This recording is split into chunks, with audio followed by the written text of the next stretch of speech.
Hello friends, welcome to my YouTube channel. So friend, आज हम इस वीडियो में डिस्कस करने वाले हैं BA final year English literature paper second 2021 का पेपर। इससे पहले कुछ वीडियोस बनाई गई हैं जिसमें हमने 2020 का एंड 2022 का पेपर डिस्कस किया हुआ है। ये 2021 का पेपर था जो आज हम इस वीडियो में डिस्कस कर रहे हैं। सो स्टार्ट करते हैं। सबसे पहले है सेक्शन ए। सेक्शन ए में किस तरीके के क्वेश्चन आए हुए हैं उनके बारे में हम देख लेते हैं। फर्स्ट क्वेश्चन है, what according to doctor Radhakrishnan should an education system aim at, कि किस तरीके का एजुकेशन सिस्टम होना चाहिए राधा कृष्णन के अकॉर्डिंग, ये आपको बताना था, जो कि आपके यूनिट फर्स्ट में द मार्च ऑफ माइंड वाला है प्रोस, उसमें से आया हुआ है कि जो एजुकेशन सिस्टम है वो कैसा होना चाहिए। यानी कि टीचर्स को अच्छी पेमेंट दी जानी चाहिए, जो टीचर्स होते हैं वो एजुकेशन में पूरी तरीके से डिवोटेड होने चाहिए, ठीक है, जिससे कि वो बच्चों को अच्छी नॉलेज दे सकें। इसके बाद अगला क्वेश्चन था, who is the author of the essay Vivekananda the great journey of the West. तो इस क्वेश्चन के थ्रू आपको क्या पता चलता है कि आपको हर एक जो प्रोस है उनके जो ऑथर हैं उनके नेम अच्छे तरीके से तैयार करके जाने हैं, क्योंकि कोई भी प्रोस में से उनके जो ऑथर का नेम है, राइटर का नेम है, वो पूछा जा सकता है। अगला क्वेश्चन है, what do you understand by electronic mail. Electronic mail क्या होता है? तो ये आपका एक टॉपिक था पहले इंटरनेट का, बिल्डिंग एंड इंटरनेट कल्चर, उसमें से आया हुआ है, जो कि अब आपके सिलेबस में नहीं है। इसके बाद अगला क्वेश्चन है, according to Vandana Shiva what is the poisonation of culture, कि पॉइजनेशन ऑफ कल्चर क्या होता है उसके बारे में बताया है।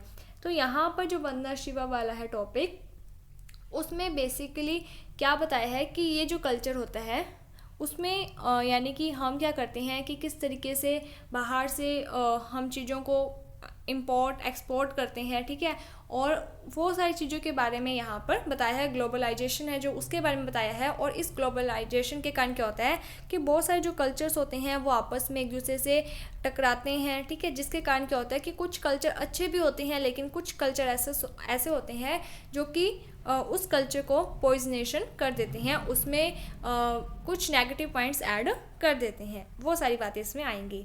इसके बाद अगला क्वेश्चन है, what is the primary need for democracy according to Aruna Roy. Aruna Roy के अकॉर्डिंग पहली प्राइमरी नीड क्या है डेमोक्रेसी की? तो सबसे इंपॉर्टेंट चीज़ होती है वहाँ के लोग। वो जो लोग होते हैं उन्हें भी आपस में इकट्ठा होकर अपनी जो पावर है उसे समझना होगा। अगर लोग खुद ही अवेयर नहीं है अपनी जो पावर है, अपने जो राइट्स हैं उसके लिए, तो वो कभी भी एक साथ इकट्ठे होकर उस पावर के बेस पर जो नेता वगैरह होते हैं, जो लीडर्स होते हैं, उन्हें कभी भी अपनी बात, अपनी जो नीड्स होती हैं उन्हें नहीं एक्सप्रेस कर पाएंगे। वो सारी बातें इसमें आएंगी।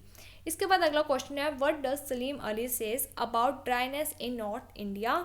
तो इसमें नॉर्थ इंडिया है जो, उसके बारे में बताते हैं कि किस तरीके से वहाँ पर पहले बहुत ज़्यादा वाटर वगैरह हुआ करता था, लेकिन बाद में धीरे धीरे इधर डेजर्ट डेवलप होता जा रहा है, ठीक है, कि जो राजस्थान में ये जो डेजर्ट है थार का, वो धीरे धीरे आगे की तरफ बढ़ता जा रहा है। लोगों ने क्या किया है कि जो एग्रीकल्चर लैंड होता है उसे ख़त्म करके वहाँ पर अपने बिल्डिंग्स वगैरह बना रहे हैं, अपने घर वगैरह बना रहे हैं, जिसके कारण क्या हो रहा है कि सारी जगह पर लोग अपना फ़ायदा देखते हुए नेचर के साथ बैलेंस नहीं करते हैं। और ऐसा करने के कारण हर एक जगह पर यानी कि पेड़ पौधे, जंगल वगैरह ख़त्म होते जा रहे हैं। और ये जो पेड़ पौधे होते हैं ये ज़रूरी होते हैं रेन के लिए। तो अगर ऐसा नहीं होगा तो इससे क्या हो रहा है कि जो नॉर्थ इंडिया है वो वाला एरिया भी ड्राई होता जा रहा है।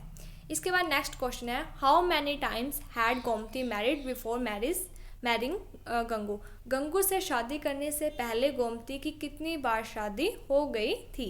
तो 2 बार शादी हो चुकी थी गंगू की शादी से पहले, गंगू के साथ शादी करने से पहले। इसके बाद अगला क्वेश्चन है, who was Manjhi address bye her neighbour. तो मांझी कौन है जो कि नेबर्स के द्वारा बताई गई है। तो अगर आपने ये रिफ्यूजी प्ले शॉर्ट स्टोरी की जो समरी है वो पढ़ रखी है तो आपको पता चल जाएगा। तो आपको मांझी के बारे में बताना है कि किस तरीके से पहले वो पाकिस्तान में रहती थी और उनका जो अपने नेबर्स हैं उनके प्रति बहुत अच्छा बिहेवियर था। वो सभी जो लोग हैं वो उन्हें बहुत अच्छे तरीके से बुलाते थे, उनकी रिस्पेक्ट करते थे। फिर भारत और इंडिया एंड पाक का डिवाइडेशन हो गया, जिसके कारण उन्हें पाकिस्तान रावलपिंडी छोड़कर इंडिया वाली साइड आना पड़ा। अगला क्वेश्चन है how did the narrator help Lalaji recover, किस तरीके से इन्होंने लाला जी की हेल्प की थी नरेटर ने। तो सबसे पहले इनको कोलेरा की बीमारी हो गई थी, उसका इलाज किया। उसके बाद इनकी प्रॉब्लम्स, इनकी जो स्टोरी थी धोखेबाजी की जो कि इनका पार्टनर इनको करके गया था धोखा, उसके बारे में सुना। उसके बाद इनको 500 रुपीज़ भी दिए जिससे कि ये अपना बिजनेस वापस से स्टार्ट कर सकें। इसके बाद अगला क्वेश्चन है हु इज़ माली, माली कौन है। तो ये आपके नॉवल में से क्वेश्चन आया हुआ है कि जो माली है वो जगन का बेटा है। इसके बाद सेक्शन बी का पार्ट फर्स्ट है जिसमें 3 क्वेश्चन आए हुए हैं, जिसमें से जो पहला क्वेश्चन है उसमें लिखा हुआ है I regret to say that the scheme of development adopt by the centre and the states do not pay adequate attention to the most important of all problems, the education of the youth of the country। तो ये सारा मैंने इसीलिए पढ़ा है कि अगर आपने इसमें कुछ वर्ड्स यानी कि देखे होंगे तो यहाँ पर क्या लिखा है our whole experiment in democracy will be suffer is education is not given up priority। तो यहाँ पर मेन क्या है कि ये प्रोज किस में से आया हुआ है। तो आपको क्या करना होता है कि जैसे आपको कुछ कीवर्ड्स जो होते हैं उन्हें यहाँ पर अंडरलाइन करना होगा। अंडरलाइन करने के बेस पर आप ये देख सकते हो कि ये किस में से आया हुआ है, ठीक है। इसी तरीके से जो अगला है उसमें अगर आप देखते हो कीवर्ड्स, तो इसमें देखो एज ए सिटीजन लिखा हुआ है, कॉर्पस लिखा हुआ है, ठीक है। तो ये जितने भी वर्ड्स हैं, संतरिस, तो ये जितने वर्ड्स हैं अगर आपने पढ़ा होगा तो ये किस में से आया हुआ है the mother of a traitor. तो यहाँ पर एक स्टेटमेंट दी हुई है as a mother I remain with my son, ठीक है। पहले as a citizen I have done for my country all and I could, as a mother I remain with my son. तो इससे हमें क्या पता चलता है कि ये the mother of a traitor में से आया हुआ है। इसके बाद जो अगला क्वेश्चन है उसमें जो स्टैंजा है वो किस में से आई हुई है। तो देखो yes I am going to manufacture and sell it in the country and American company is offering to collaborate. तो अगर आप इसे ध्यान से देखते हो तो ये जो स्टैंजा है ये आपकी novel the vendor of sweets में से आई हुई है, ठीक है। क्योंकि अगर आपने समरी पढ़ रखी होगी तो आपको ये समरी की बातें मिल जाएंगी। अब बहुत सारे स्टूडेंट ये सोचते हैं कि हमें किस तरीके से स्टैंजा को लिखना है। तो सबसे पहले आप लिखोगे रेफरेंस टू कॉन्टेक्स्ट, जिसमें आपको ये बताना होता है कि कौन सी स्टैंजा किस प्रोज में से आई हुई है और इसके राइटर का क्या नेम है। फिर जो प्रोज का नेम होता है, जो राइटर का नेम होता है, उसे आपको अंडरलाइन करना है, इन्वर्टेड कॉमा में करना है। इसके बाद जो भी आपने टॉपिक पढ़ रखा है उसकी जो स्टार्टिंग की समरी होती है, जो भी जैसे आपने समरी पढ़ ली, समरी में स्टार्टिंग के जो 1 या 2 पैराग्राफ होते हैं, कम से कम 10 लाइन्स, वो जो 10 लाइन होती है वो आप उस रेफरेंस टू कॉन्टेक्स्ट में लिख दो। उसके बाद आता है एक्सप्लेनेशन। एक्सप्लेनेशन में क्या लिखोगे in this stanza the writer says that, या in this lines the writer says that. अब ये जो आपकी स्टैंजा वाली लाइन्स होती हैं आपको इन्हीं लाइन को पहले एक्सप्लेन करना होता है। लेकिन अगर ऐसा हो जाए कि ये जो लाइन्स हैं उसके थ्रू आपका पेज ज़्यादा कवर नहीं हो पा रहा है, तब आप क्या कर सकते हो कि आपने जो समरी पढ़ रखी होगी उसी की कुछ बातें और इसमें ऐड कर सकते हो। तो इस तरीके से स्टैंजा में आपको जो पेजेस हैं वो 2 पेज करने ही चाहिए कवर। अगर 2 पेज से ज़्यादा करना चाहते हो तो 2.5, 2 या 2.5 पेज में आप अपनी स्टैंजा को कवर कर सकते हो। इसके बाद नेक्स्ट यहाँ पर सेक्शन बी का ही पार्ट सेकंड है, जिसमें पहला जो क्वेश्चन है वो ये आया हुआ है what is the message of R K Narayan in the novel the vendor of sweets. क्या मैसेज दिया गया है तो ये जो नॉवल है इसमें, ठीक है।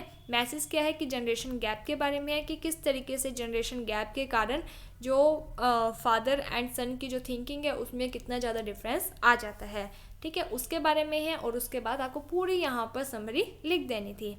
अगला जो क्वेश्चन है वो आया हुआ है who was Gomti, what does the author think of her and why. तो यहाँ पर आपको पहले ये बता देना है कि गोमती कौन है, उसके बाद आपको पूरी समरी यहाँ पर द चाइल्ड वाली लिख देनी थी।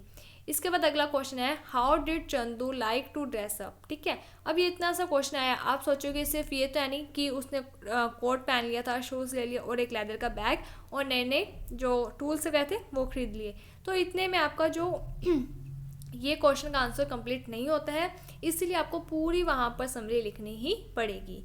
अगला क्वेश्चन है how was Vivekananda different from the rest of the speaker in his address. तो यहाँ पर जो विवेकानंद की पूरी जर्नी है वो आप यहाँ पर लिख सकते हो।